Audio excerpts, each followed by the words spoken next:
Secretary of State Dulles arrives in Ankara for the meeting of the Baghdad Alliance and finds the Turkish capital a troubled city.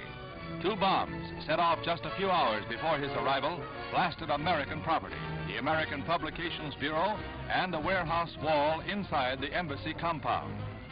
Foreign agents are blamed, for Turkey is staunchly pro-Western. But the incident sounded a grim note for the opening of a council meeting designed to steady the somewhat shaky alliance. Problems facing the council include the desire of its members that America formally join and supply greater aid. Neither desire was satisfied, but progress was made. America pledged $10 million for a new communications network, and the first steps were taken for a unified command of all Baghdad-packed forces.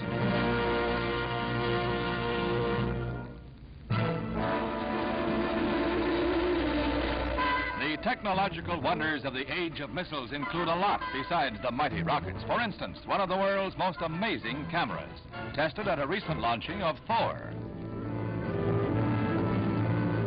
The camera is 15 miles from the launching pad.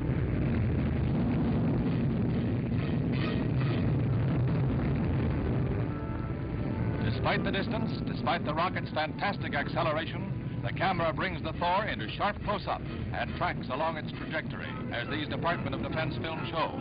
On a power-driven mount with a giant telescopic lens, ROTI, recording optical tracking instrument, can follow Thor to the hundreds of miles high peak of its flight. A far-seeing eye to match the reach of our long-range rockets.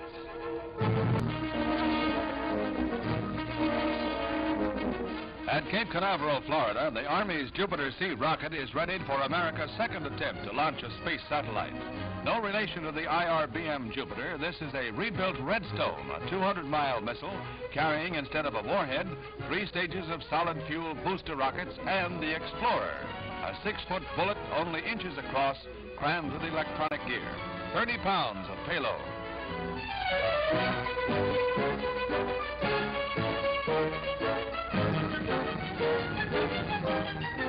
This close-up of the United States edition of Sputnik was made at a press conference with leaders of the scientific teams, Dr. Werner von Braun, Dr. James Van Allen, and Dr. William Pickering, a 3-way collaboration between private industry, academic science, and the military.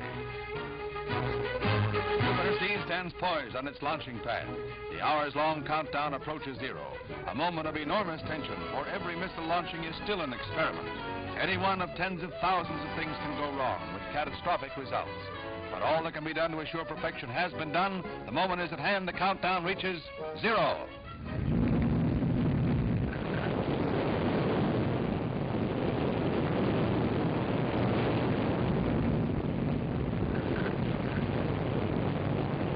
Some 3 minutes later, Explorer is in orbit, broadcasting to the world its coded scientific data. Cosmic ray intensity, meteor impact, solar radiation. These are the dry facts that will help carry man ever farther into the age of space.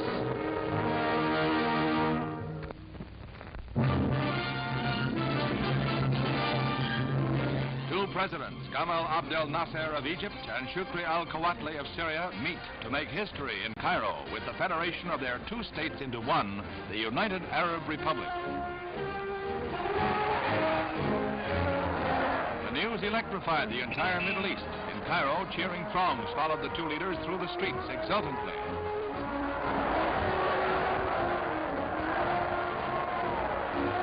The Al-Azhar Mosque is the scene of prayers for the new union, which has already invited all Arab states to join.